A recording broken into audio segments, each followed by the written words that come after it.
गांव वाले तो सब एक दूसरे को अरसा दराज से जानते थे।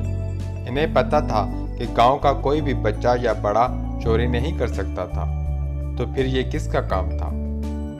सब अपने अपने तरीके से खोज लगाने की कोशिश कर रहे थे। जरमीना एक बहुत खूबसूरत गांव में रहती थी। इस गांव में हर तरफ हरियाली थी। खूबसूरत फूल और ठंडे मीठे पानी के चश्मे बहते थे। इस गांव के लोग बहुत अच्छे थे, मिलजुल कर रहते थे। हर त्योहार पर यहाँ बहुत रौनक होती थी। पकवान पकते थे। जरमीना और इसकी सहेलियां मिलकर गांव की सैर को निकलती थीं। दरख्त पर लगे हुए अमरूद और बेर तोड़ तोड़ कर खाती थीं। किसी भी छोटी बच्ची या बच्चे को दरख्त पर चढ़ा देती थीं और वो बेर और अमरूद तोड़ तोड़ कर नीचे फेंकता था। वो झोलियां भर लेती थीं और फिर सब आपस में तकसीम कर लेती थीं। गांव में एक स्कूल था जहां सुबह सवेरे सब बच्चे मिलकर स्कूल जाते थे। इनकी तमाम टीचर्स इन्हें बहुत मेहनत से पढ़ाती थी। अर्ज के इस गांव में हर तरफ अमन और सुकून था।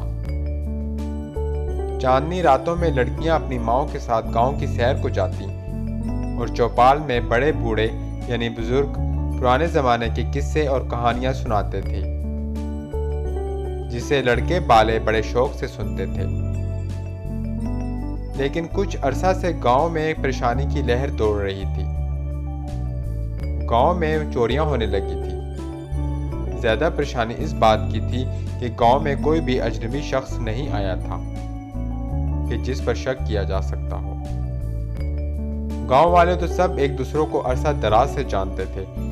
इन्हें पता था कि गांव का कोई भी बच्चा या बड़ा चोरी नहीं कर सकता था।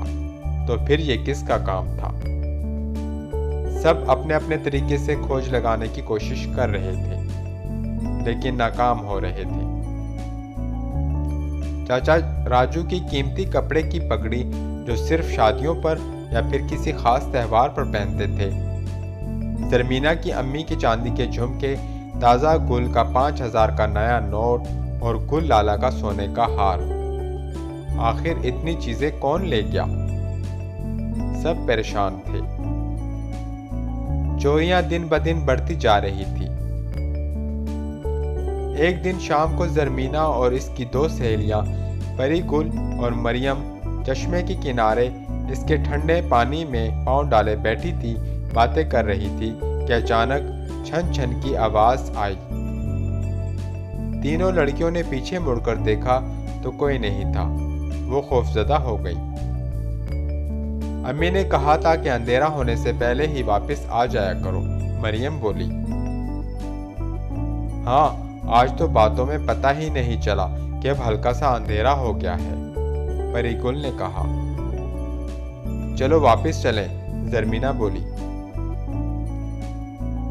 वो तेजी से चलते हुए वापस जा रही थी कि अचानक मरियम बोली, वो देखो, उधर देखो, दरख्तों के झुंड की तरफ क्या है?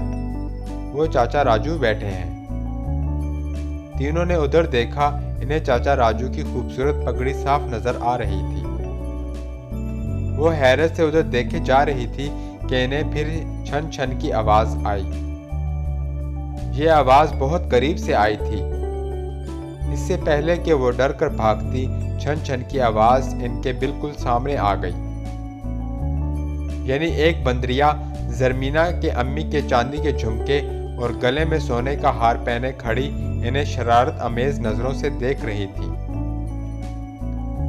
इतने में छलांग लगाकर वो बंदर भी सामने आ गया, जो चाचा राजू की पगड़ी पहने खड़ा था। फिर क्या था, कई और बंदर भी आ गए, जो इन बच्चियों को देखकर उछल कूद कर रहे थे और हर किसी के पास कोई न कोई चोरी की चीज थी। पहले तो वो तीनों हैरत से गंग खड़ी रहीं, फिर एकदम इन्हें बहुत जोर से हंसी आ गई कि ये बंदर थे जो इतने दिनों से गांव वालों को परेशानी का बायस बने हुए थे। चूंकि अंधेरा हो गया था, इसलिए जरमीना और मरियम वगैरह के अम्मी अबू भी इन्हें ढूंढते हुए उधर आ निकले। इन्हें भी मालूम हो गया था कि ये बंदरों की कारस्तानी थी। गांव वालों ने बंदरों से माल मसरूका यानी कि चोरी शुदा चीज़ें जो बहुत कीमती थी वो तो निकलवाई थी, जो इन्होंने इधर उधर छुपाई हुई थी। सोने के हार भी बंदरिया साहिबा से ले लिया था, लेकिन परी गुल की अम्मी की कांच की चूड़ियां जिनसे छन छन की आवाज़ें आती थीं वो बंदरिया के पास ही रहने दी थीं, क्योंकि परी गुल की अम्मी ने कहा ऐसे बंदरिया जब छन छन करते हुए आएगी तो मालूम हो जाएगा और हम अपनी चीज़ें संभाल लेंगे। अब गांव वाले बंदरों से होशियार हो गए थे और गांव में फिर से सुकून हो गया था, जो शायद किसी दूसरे गांव से निकाले के बंदरों के हाथों ख़त्म हो रहा था।